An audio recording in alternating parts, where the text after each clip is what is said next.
ہیں۔ فرمایا ان الذین یاکلون اموال الیتامی ظلما انما یاکلون فی بطونہم نارا وسیصلون سعیرا۔ فرمایا وہ لوگ جو یتیموں کا مال کھاتے ہیں ظلم کرتے ہوئے، زیادتی کرتے ہوئے، اور وہ اپنے پیٹوں میں آگ کو بھر رہے ہیں، ان قریب وہ اللہ کے ہاں جا کر پھر بھی آگ میں داخل ہوں گے۔ سورۃ نساء کی 10 نمبر آیت ہے۔ تو معلوم کیا ہوا کہ جو شخص کسی کا حق مارتا ہے اور قیامت والے دن سب سے پہلے جس چیز کا سوال ہوگا وہ بھی یہی چیز ہے، حقوق العباد کے بارے میں۔ اسی طرح حضرت ابو ہریرہ رضی اللہ تعالیٰ عنہ سے روایت کہ آپ علیہ السلام نے فرمایا اتدرون ما المفلس؟ فرمایا اے صحابہ ایک سوال ہے، بتاؤ کیا تم جانتے ہو کہ مفلس کون ہوتا ہے؟ صحابہ کرام نے جواب دیا المفلس فینا من لا درہم لہ ولا متاع۔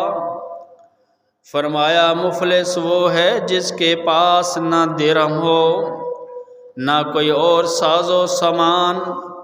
آپ علیہ السلام نے فرمایا ان المفلس من امتی یاتی یوم القیامت بصلاۃ وصیام وزکاۃ ویاتی قد شتم ھذا وقذف ھذا واکل مال ھذا وسفک دم ھذا وضرب ھذا فیؤتی ھذا من حسناتہ وَهَذَا مِنْ حَسَنَاتِهِ فَإِنْ فَنِيَتْ حَسَنَاتُهُ قَبْلَ أَنْ يُقْضَى مَا عَلَيْهِ أُخِذَ مِنْ خَطَايَاهُمْ فَطُرِحَتْ عَلَيْهِ ثُمَّ طُرِحَ فِي النَّارِ۔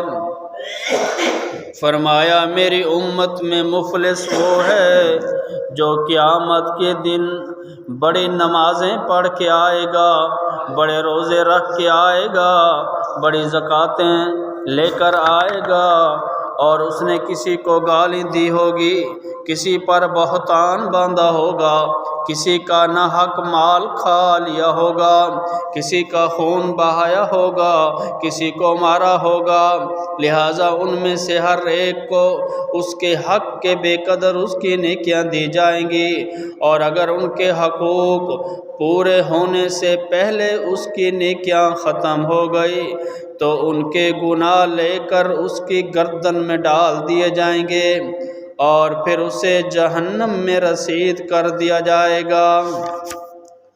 فرمایا وَأَكَلَ مَالَ هَذَا، اور لوگوں کی قطاریں بنی ہوں گی حتیٰ کہ وہ شخص کہیں گے یا اللہ اس نے مجھے قتل کیا، مجھ پر تہمت لگئی، یہ دنیا میں بڑا بڑا نمازی تھا، مسجد میں رہنے والا تھا، ہر وقت نماز پڑھتا تھا، بڑا روزے دار تھا، بڑی زکاتیں دیتا تھا، لیکن گالی گلوچ بھی کرتا تھا، تہمتیں بھی لگاتا تھا، مجلسیں بھی جماتا تھا، اور ہمیں ہمیں مارتا بھی تھا اور اسی طرح تہمتیں الزام تراشی لگاتا تھا۔ بہن کا مال کھا گیا، بیٹی کا مال ہڑپ کر کے آیا، ناانصافی سے بیٹوں کو دے کے آیا۔ فرمایا وَأَكَلَ مَالَ هَٰذَا وَسَفَكَ دَمَ هَٰذَا، قتل بھی کیا کرتا تھا۔ فرمایا فَإِنْ فَنِيَتْ حَسَنَاتُهُ قَبْلَ أَنْ يُقْضَ مَا عَلَيْهِ، فیصلے سے پہلے پہلے وہ لوگ سارے اپنا حق لے کر الگ ہو جائیں گے، حتیٰ کہ اس شخص کے پاس بدلے میں دینے کے لیے ساری کی ساری نیکیاں ختم ہو جائیں گی۔ ثم طُرِحَ فِي النَّارِ، اس کو پکڑا جائے گا، جہنم میں ڈال دیا جائے گا۔ یہ صحیح مسلم کی روایت ہے، 2581 حدیث کا نمبر ہے۔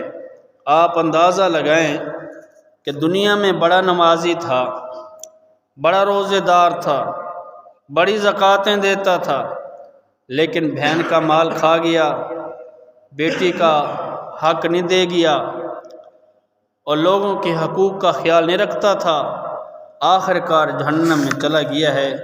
تو ایسا کوئی فائدہ نہیں ہے۔ اسی طرح صحیح بخاری میں روایت ہے، نبی کریم صلی اللہ علیہ وسلم نے فرمایا من اقتطع شبرا من الارض ظلما طوقہ اللہ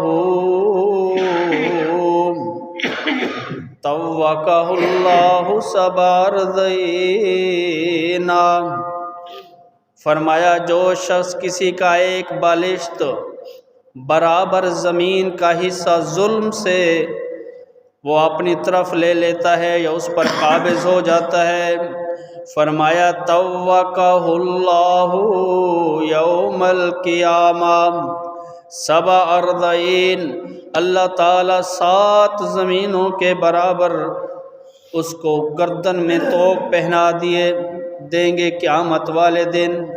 یہ صحیح بخاری کی روایت ہے، 2452 حدیث کا نمبر ہے۔ معلوم ہوا کہ جو شخص کسی کا ایک بالشت کے برابر مال لیتا ہے